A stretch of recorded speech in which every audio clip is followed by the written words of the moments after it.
یکی از دلایلی که میتونه باعث بشه که ما نسبت به یه تیم علاقه پیدا بکنیم هویتمونه. یکی از دلایلی که میتونیم که به این تیم مثلا علاقه پیدا بکنیم اینه که تو هیچ دخالتی در علاقه پیدا کردن نسبت به اون تیم نداشتی. به صرف این که داخل فلان شهر به دنیا اومدی و فلان باشگاه داخل فلان شهره، تو طرفدار این تیم میشی، یا مثلا یکی از اعضای خانواده طرفدار اون تیم بوده، بعد اون تو رو به این مسیر میکشونه و تو هم طرفدار اون تیم میشی. خیلی چیزی نیست که با فکرت انتخاب بکنی، یا خیلی چیزی نیست که از سلیقه یا رنگ لباس اون تیم مثلا خوشت بیاد و بخوای طرفدارش بشی. فقط به صرف اینکه یه نفر از اعضای خانواده طرفدار اون تیمن، تو هم میگی اوکی پس آره دیگه داریم دیگه. مثلا میگم خانواده‌ای داریم که چه میدونم دیدی مثلا کل خانواده، حالا مثال از لیگ ایران بزنیم، حالا کل خانواده مثلا پرسپولیسی هستن، کل خانواده استقلالی هستن، یعنی همینطوری مثلا، یا به خاطر دلیل که آقا تو مثلا میگم داخل این شهر یا این شهر به دنیا اومدی، طرفدار این تیم هستی که نه تیم بزرگیه، نه تیمیه که آقا مثلا لیگی میبره، جام میبره، نه چیزی، ولی تو احساس وصل بودن داری به خاطر که هویتت با اون تیم یکیه. کاملا دلیلی نیست که حقیقتش من بخوام مثلا طرفداری تیم بشم، ولی خب ولی کار میکنه.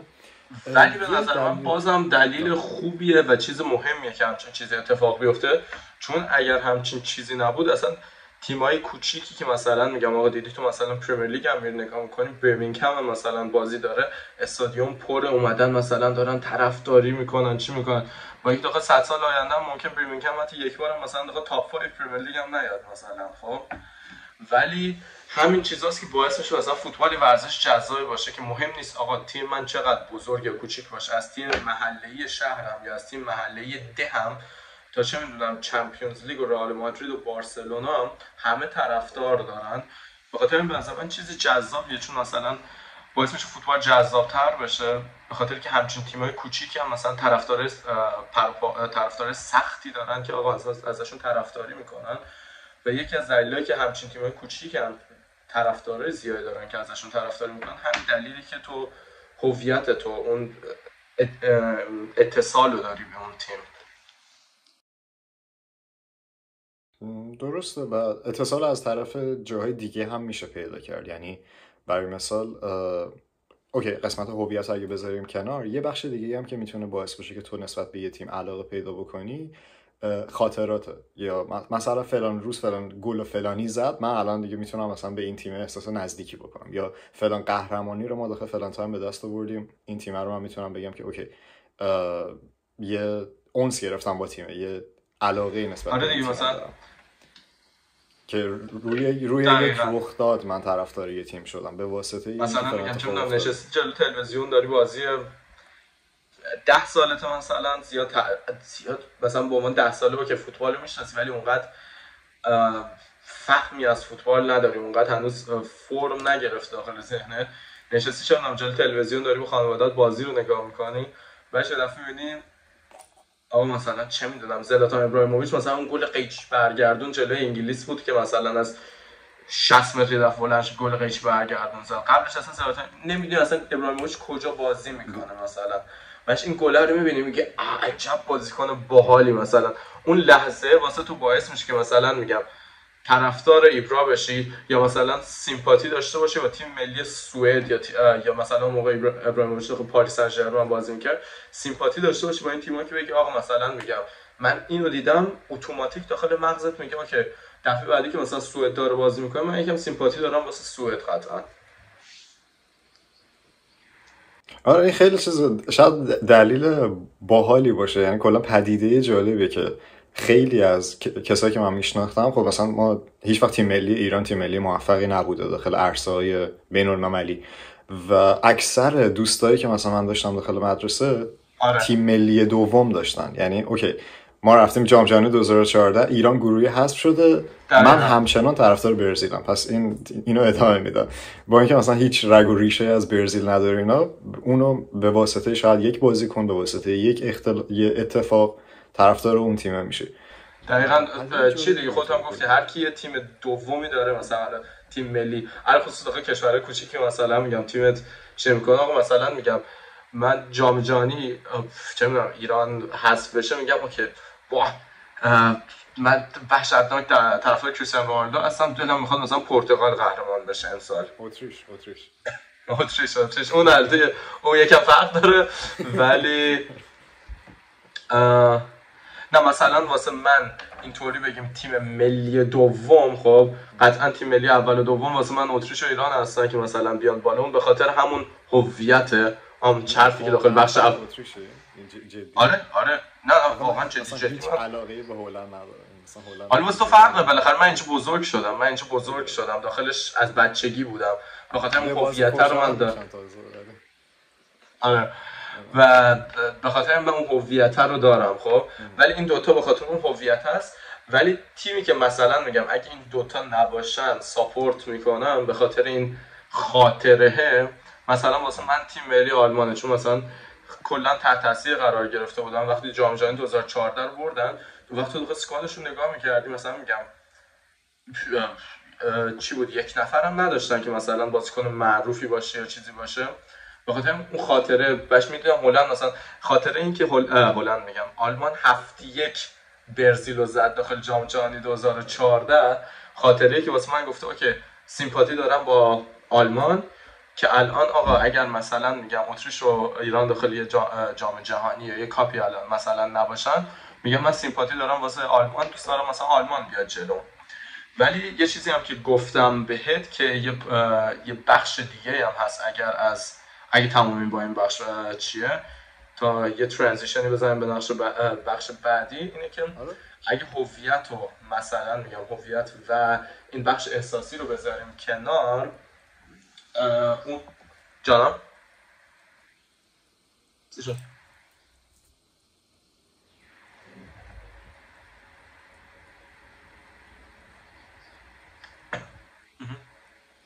ولی برگردیم داشتم مثلا دربارش هم صحبت میکردم خب بعضی موقع این خاطرات هم مثلا اون 7-1 جلوی برزیل باعث میشه چی بکنه بعضی موقع هم یک دلیل دیگه هم که مثلا میتونه چی بکنه حالا از هویت و خاطرات جدا بخوایم بشیم یک دلیل دیگه هم که میتونه واقعا تو رو طرفدار یک تیم بکنه شخصیت اون تیمه مثلا میگم واسه من بگیم مثلا نحوهی که یک تیم بازی میکنه مثلا مثالش رو زدیم آلمان چیزی که واسه من جذاب بود واسه تیم ملی آلمان این بود که برزیل مثلا با این همه ستاره آرژانتین پرتغال و مسی و رونالدو اون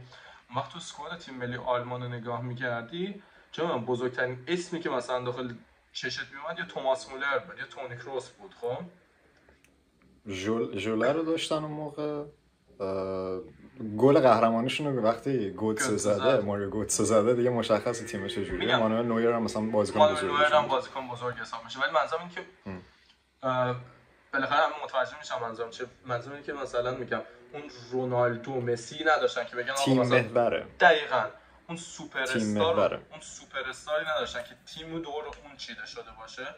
بلکه واسه من جذاب بود که یک تیم داره بازی میکنه آقا 11 نفر روی زمین فوتبالی ورزش تیمیه واسه من فیلسوفی خود فوتبالی من اینه که فوتبالی ورزش تیمیه من نیازی به یه سوپر استار اون وسط ندارم قطعا خیلی خوب یه بازیکن داشته باشی خیلی خوب باشه قطعا هیچ وقت نمیگی بهش ولی من تیمو جوری نمیچینم که دور این سوپر استار شده باشم بلکه اون سوپر استار باید واسه تیم من کار بکنه بخاطر این فیلسوفی فوتبال آلمان خیلی خوشم اومد که 11 نفر یک تیم بازی میکردن لازم نبود یکی مثلا میگم رونالدینیو بهشون توپو وردار 10 نفر رو بزنه هر کی یه پاس میداد به خاطر که آقا متوجه میشدن این باید اینجا بازی کنه این باید اونجا بازی کنه به عنوان یک تیم کار میکردن مثلا بود که داشت مثلا پلی استیشن بازی میکردی یک نفر داشت از اون بالا همه رو کنترل میکرد همه یک ذهنیت فوتبال داشتن این بود که مثلا به شخصیت من میخورد به خاطر مثلا باعث شد من یکم طرفداری داشته باشم واسه آلمان مثلا آلمان 2014 اگه اشتباه نکنم همون تیمی بود که باعث شد مانوئل نویر یه خط بیاد جلوتر خط میانی خط دفاع وسط بازی بکنه یعنی 3 دفاعه بازی بکنن و پست هافک وسط بود تقریبا پاسکاری میکرد و اینا قشنگ تیم محور بودنش رو حتی از دروازه‌بان هم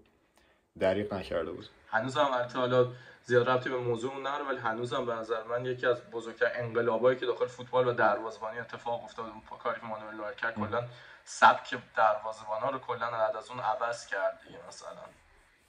حالا چیزی بود که به هر حال گواردیولا بیشتر این کارو کرد، ولی خب یوآخیم لو هم داخل تیم ملی آلمان از این کارا استفاده کرده بود. یه قسمت دیگه ای هم که قسمت چهارمیه که به نظر باعث میشه که یکی از دلایلی که ما طرفداری تیم بشیم اینه که تو احساساتت میزنه بالا و این خیلی میتونه نکته جالبی باشه. تو یه تیمو میبینی آندرداگه و مثلا دقیقه 95 یه سانتر میاد هد میزنن، تیم مثلا پروموشن میگیره میره لیگ بالاتر، یا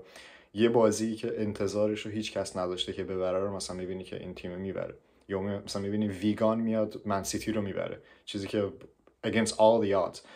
و اون میتونه یه احساس غروری بهت بده، اون میتونه یه چیزی رو درت منقلب بکنه باعث بشه که تو نسبت به اون تیم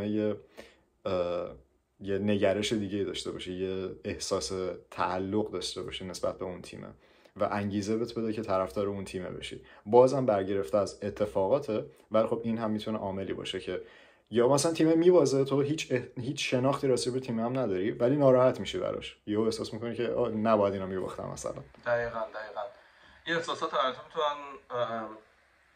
خیلی هم مهم باشن. یعنی اینطور نیست که بگیم آقا فقط به خاطری که بس دیدی مثلا یه چیزی که بزنیم یه کوچولو به طرفدار بودن بخوایم دقت بکنیم. دیدی مثلا خونه نشستی مامانت بهت میگه مثلا رئال الان باخته، فکرش کن دیگه همه میدونم من تو طرفدار رئالیم، رئال چیش به تو میرسه، رئال باخته الان، پس تو مثلا عصبانی هستی. میگه 11 نفر اونجا دارن بازی میکنن، تو چرا عصبانی هستی؟ حالا باختن دیگه. بس این واسه یه کسی که واقعا آشنایی نداره با فوتبال، طرفدار فوتبال نیست، خیلی چیز عجیبیه که تو چقدر میتونی من واقعا میگم رئال مثلا یه بازی مهم، حتی غیر مهم، حالا غیر مهم و یه کوچولو بیشتر میتونم سریع‌تر شو کنم، ولی مثلا میگم یه بازی چمپیونز لیگ رئال به بازه، من واقعا تا هفته بعدش که دوباره رئال بازی داره واقعا حالم، یعنی واقعا نه فقط فوتبالی، داخل زندگی کلا حالم بده. یعنی مثلا اعصابم خورده، میگم یعنی چی، چرا مثلا باختیم، نمیگم چرا رئال باخت، میگم چرا باختیم. اون احساسی که جزو یک گروهی هستی مثل این نمونه که تو داری آقا بازی بقیه رو نگاه میکنی، انگاری خودت هم دقیقاً روی زمین هستی، هر کاری که اونا بکنن به تو هم بستگی داره، اگه اونا ببازن تو هم باختی. حالا به این موضوع به نظرم بعد میتونیم برسیم، اون چیزایی که در آینده بهش میرسیم. یه موضوع دیگه که میتونیم انتخاب بکنیم که یعنی نگاه بکنیم که دلیلی که تو طرفدار یه تیم میشه کاملا با تقریبا میشه با 4 تا دلیل قبلی مختلفه. حداقل با دلیل قبلی که احساسات باشه 100% مخالفت داره، اونم اینه که منطقه. معمولا تو اگه یه چیزی رو منطقی بهش فکر بکنی که اوکی من قراره اینو دوست داشته باشم، یکم عجیبه برای من. یعنی به نظرم باید یه عشق در نگاه اول به نظرم خیلی جذاب تره تا اینکه اوکی تصمیم بگیری اوکی من اینو میخوام، مثلا فلان تیم قهرمان میشه و تو میگی که اوکی این تیم برنده ایه پس من طرفدار این تیمه بشم. و من این سبکو نمیپسندم خیلی، ولی این هم یکی از دلایلی که میتونه اتفاق بیفته و تو طرفدار یه تیمه بشی. به نظر من البته این دلیلی که مثلا میگم یه کسی که زیاد ارتباطی نداره و اون داخل بچگی مثلا ارتباطی نداشته با یه تیم با فوتبال، بعدش مثلا دیرتر شروع میکنه، داخل سن بزرگسالی شروع میکنه به واقعا نگاه کردن فوتبال، قطعا دید منطقی تری داره، چون احساسی اون هویت نمیدونم اون چیزا از بین رفته که داخل بچگی بودن، بعدش به خاطر منطقی انتخاب میکنه. مثلا میگم الان بهترین بگیم رو فرم ترین تیم دنیا مثلا بگیم پاریس سن ژرمن یا بایر مونیخ باشن، خب بعدش میاد مثلا یه کسی که تا الان مثلا همینطوری یه کوچولو مثلا فوتبال رو دنبال میکرده ولی نه طرفدار تیمیه نه چیزیه، میخواد نگاه کنه شروع کنه فوتبال، میخواد واقعا فن بشه، میخواد شروع بکنه، بهش میبینه ما که قطعا هیچ کدوم از ما دوست نداره مثلا بازنده باشه، میبینه ما که الان بایر مونیخ مثلا داره همه رو از تیکه و پاره میکنه داخل اروپا، میگه که من طرفدار بایرن میشم، بهترین تیم، قطعا چیه بیشتر میبره، به خاطر اون منطقه قطعا میشه دربارش بحث کرد که واقعا اون وقت فن یک تیم هستی یا فقط به خاطر که یارو داره میبره مثلا دوستش داری. ولی من همونطور که گفتیم چیزیه که بالاخره باز منطقم داخلش چیه، ولی به نظر من با تو موافقم. وقتی که واقعا با اون احساسات، با اون عشق در نگاه اوله، به نظر من خیلی فن بهتری و خیلی فن دو آتیشه تری میتونی باشی تا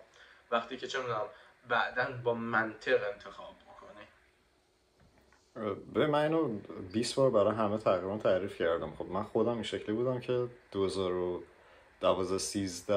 پنالتی های رئال بایرن بود، مورینیو مربیمون بود، سرجیو راموس پنالتیشو زد داخل آسمون، من طرفدار رئال شدم. یعنی اصلا خیلی چیز بی منطقیه این اتفاق. و بعد از اون رئالی بودم، یعنی نه به قول بارسا شمردم چند تا جام داریم نه چه جوری بود، این اصلا کاری به اینا نداشتم. ولی اینکه مثلا تو ببینی اوکی لستر سیتی قهرمان شده 2016، من بیام طرفدار این تیم بشم، بعدش تیم مثلا افت بکنه، خب ضد حال میخوره. من این کارو خیلی نمیپسندم.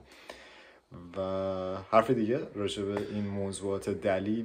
دلایلی که باعث میشه نسبت به این تیم‌ها علاقه پیدا بکنی داری آیا؟ نه همین بود دلیل اصلی که میشه دربارش واقعا صحبت کرد. به نظر من همین بود. حالا بریم سراغ اینکه چه اتفاقی میفته وقتی طرفدار یه تیم میشی. اینا رو یه نگاه بهشون بزنیم. به نظرم یه نگاه سریع بهشون بزنیم که کلا خودت میخوای ما توضیح بده که چه چیزی باعث میشه که تو وقتی یه فوتبال میبینی هیجان انگیز باشه برات و چیزی باشه که بهش علاقه پیدا بکنی، چیزی باشه که بهت استرس بده. اصلا چرا مثلا من فوتبال میبینم، نه پولش به من میرسه نه سلامتیش به من میرسه نه چیزی، ولی من هیجان دارم براش. مثلا میگم حالا دلایل مختلفی داره. مثلا یک کوچولو بخوای شوخی هم بکنیم ممکن مثلا به یه تیم شرط بسته باشه ببره، مثلا یک کوچولو عصبانی بشه که آقا پولم رفت، ولی اون بنفیت داره حالا اون اوکی. ولی مثلا همون مثالی که قبل زدیم، خب این که آقا تو داری بازی رو نگاه می‌کنی تا یک هفته اعصابت خورده، میگی چرا باختیم، مثلا باختیم، تو خودت رو جزو تیم میدونی. خب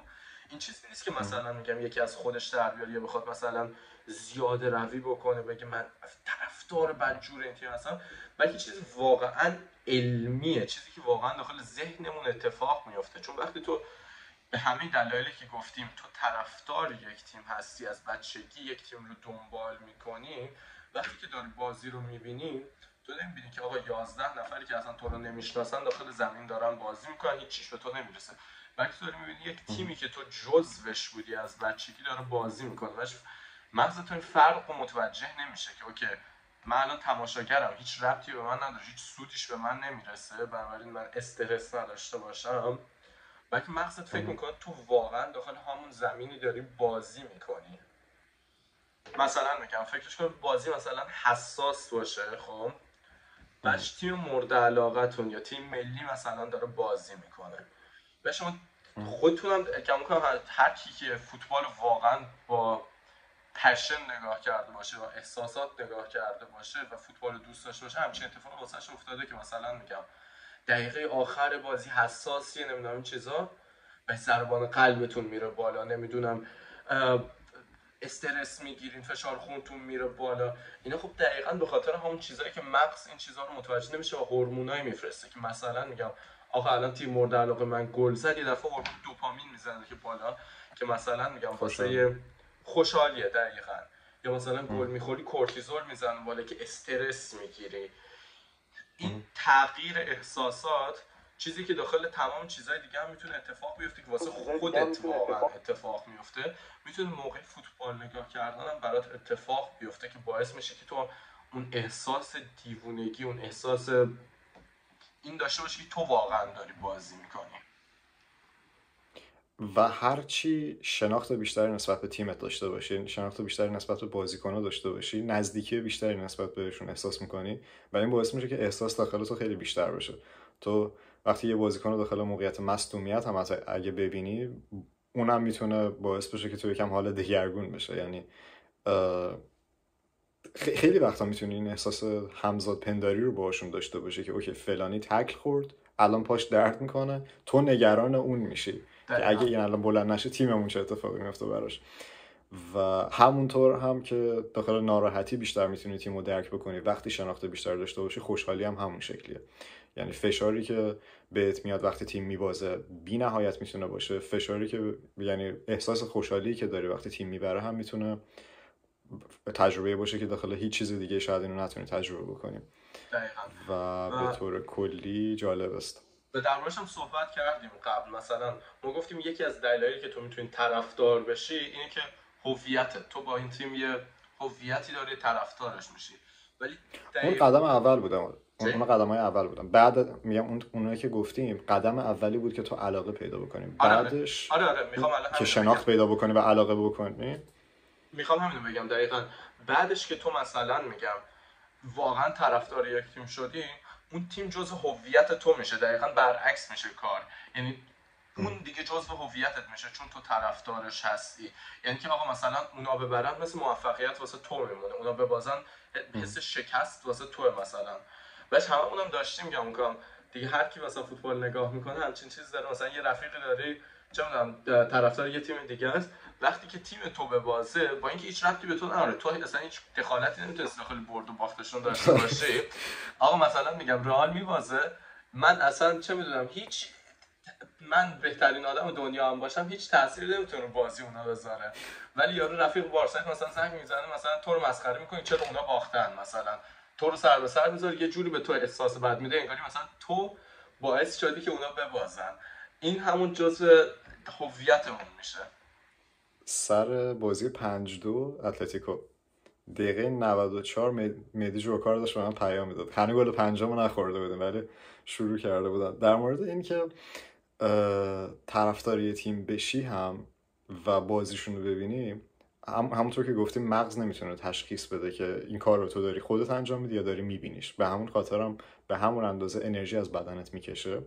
و بعد از بازی احساس خستگی میکنی و دقیقا مثل یک بوکسوریه که داخل رینگ بازی دست خودشه و کورنرش نمیتونه هیچ دخالتی داخل فایت داشته باشه، ولی به همون اندازه استرس میکشه، به همون اندازه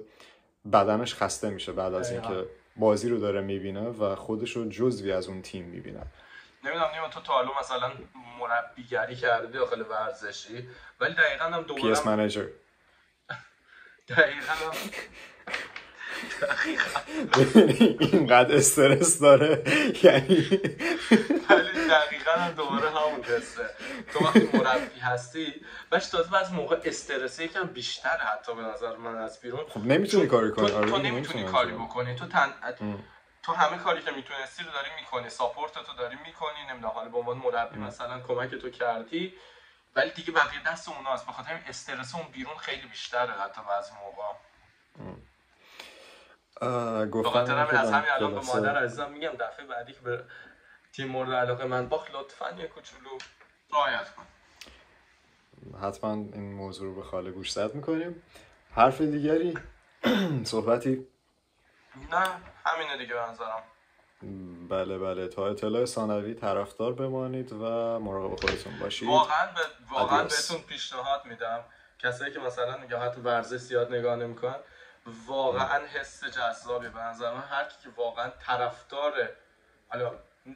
حتما هم نباید ورزش باشه، ولی مثلا ورزش جایی که بهتر از همه میتونی همچین کاری انجام بدی، سالم ترین حالتش میتونی طرفداری تو چی بکنی. طرفداری چیز قشنگیه به نظر من واقعا. کسی که به نظر من داخل زندگیش مثلا یک تیم ورزشی نداشت که واقعا طرفدارش بوده باشه، واسش سوخته بوده واقعا، یه چیزی رو به نظر من داخل زندگیش از دست داده. به نظر من حس خیلی زیباییه که تو یک تیمی رو یا یک چیزی رو اینقدر دوست داشته باشی که واقعا تا جایی که میتونی واسش طرفداری بکنی. خیلی وقتا هم از روی زیباییه ها، یعنی مثلا نجم الان طرفدار یو اف سی شده چند وقتیه، مثلا میگه که اوکی من طرفدار ایلیا توتوریام، اصلا اسمش هم کامل نمیتونه درست تلفظ بکنه ولی مثلا اونو دوست داره به طور کلی. آره یه قسمت بزرگی از استرسش هم بعضی موقع خیلی بالاست. یعنی مثلا میگم شده ما دوتا داشتیم بازی رو نگاه میکردیم، مثلا میگم بازی رو باخته رئال، باش دوتایمون یک کلمه هم واسه 15 دقیقه حرف نزدیم، قطع کردیم رفتیم بیرون مثلا از کال. در این حد استرس بالاه، ولی بازم چیز زیبایی داخل زندگی داشتم. به نظر من هر کی که